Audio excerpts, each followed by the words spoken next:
Read by Dale Grothman. Say Hello for Me by Frank W. Coggins. This was to be the day, but of course Professor Pettibone had no way of knowing it. He arose as he had been doing for the previous 20 years, donned the tattered remnants of his spacesuit, and went out into the open. He stood erect, bronzed, magnificent, faced distant Earth, and recited, "Good morning, bright sunshine. We're glad you are here.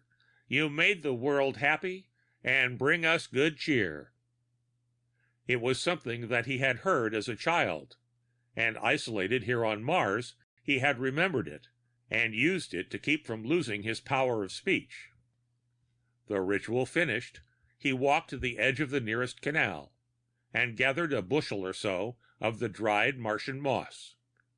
He returned and began polishing the shiny exterior of the wrecked spaceship. It had to really glitter if it was to be an effective beacon in guiding the rescue ship. Professor Pettibone had known for years, that a ship would come. It was just a matter of time, and as the years slipped by, his faith diminished not a whit. With his task half completed, he glanced up at the sun and quickened the polishing. It was a long walk to the place the berry bushes grew, and if he arrived too late, the sun would have dried out the night's crop of fragile berries, and he would have to wait until the morrow for nourishment. But on this day, he was fated to arrive at the bush area not at all, because an alien sound from above again drew the professor's eyes from his work, and he knew that the day had arrived. The ship was 3 times as large as any he had ever visualized, and its futuristic design told him, sharply, how far he had fallen behind in his dreaming. He smiled and said, quite calmly, "I dare say I am about to be rescued." And he experienced a thrill as the great ship set down and 2 men emerged therefrom. A thrill tinged with a guilt sense, because emotional experiences were rare in an isolated life and seemed somehow indecent. The 2 men held weapons. They advanced upon Professor Pettibone, looking up into his face, reflected a certain wary hostility. That the hostility was tinged with instinctive respect, even awe, made it no less potent. One of them asked, "Fella, man came here in ship, skyboat, long time ago. Him dead? Where?" Appropriate gestures accompanied the words. Professor Pettibone smiled down at the little men and bowed.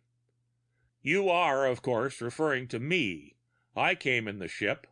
I am Professor Pettibone. It was nice of you to hunt me up." The eyes of the 2 Terran spacemen met and locked in startled inquiry. One of them voiced the reaction of both when he said, "What the hell?" "You no doubt are curious about the fate of the other members of the expedition.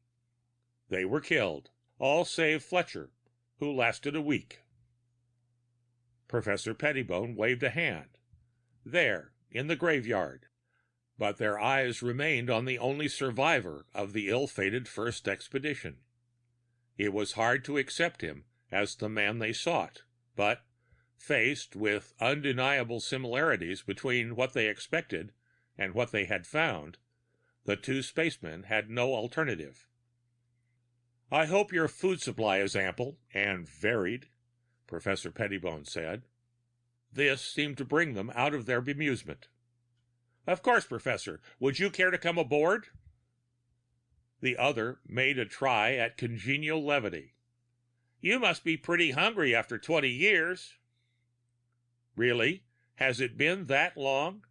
I tried to keep track at first."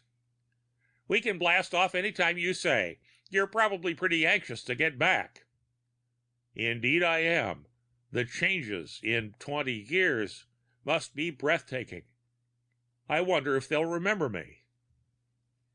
A short time later, the professor said, "It's amazing. A ship this size handled by only 2 men." Then he sat down to a repast laid out by one of the odd spacemen. But after nibbling a bit of this, a forkful of that, he found that satisfaction lay in the anticipation more than in the eating. "We'll look around and see what we can find in the way of clothing for you, Professor," one of the spacemen said. Then the man's bemusement returned. His eyes traveled over the magnificent physique before him. The perfect giant of a man, the great Apollo-like head, with the calm, clear eyes, the expression of complete contentment and serenity. The spaceman said, "Professor, to what do you attribute the changes in your body? What is there about this planet?" "I really don't know." Professor Pettibone looked down at his torso with an impersonal eye. "I think the greenish skin pigmentation is a result of mineral-heavy vapors that occurred during certain seasons. The growth? As to my body, I really don't know." But the 2 spacemen, though they did not refer to it, were not concerned with the body so much as the aura of completeness, the radiation of contentment which came from somewhere within. It was passing strange that nothing more was said about the professor returning to Earth. No great revelation, suddenly arrived at, that he should not go. Rather, they discussed various things that 3 gentlemen, meeting casually, would discuss. Then Professor Pettibone arose from his chair and said, "It was kind of you to drop off and see me." And one of the spacemen replied, "A pleasure, sir. A real pleasure indeed." Then the professor left the ship and watched it lift up on a tail of red fire and go away. He raised an arm and waved. "Say hello for me," he called. Then he turned away, and from force of habit he began again to polish the hull, knowing that he would keep it shining, and be proud of it for many years to come. Almost beyond reach of the planet, one of the spacemen flipped a switch and put certain sensitive communication mechanisms to work. So sensitive they could pick up etheric vibrations far away and make them audible. But only faintly came the pleasant voice of the contented man. "Good morning, bright sunshine. We're glad you are here. You make the world." The end of Say Hello for Me by Frank W. Coggins.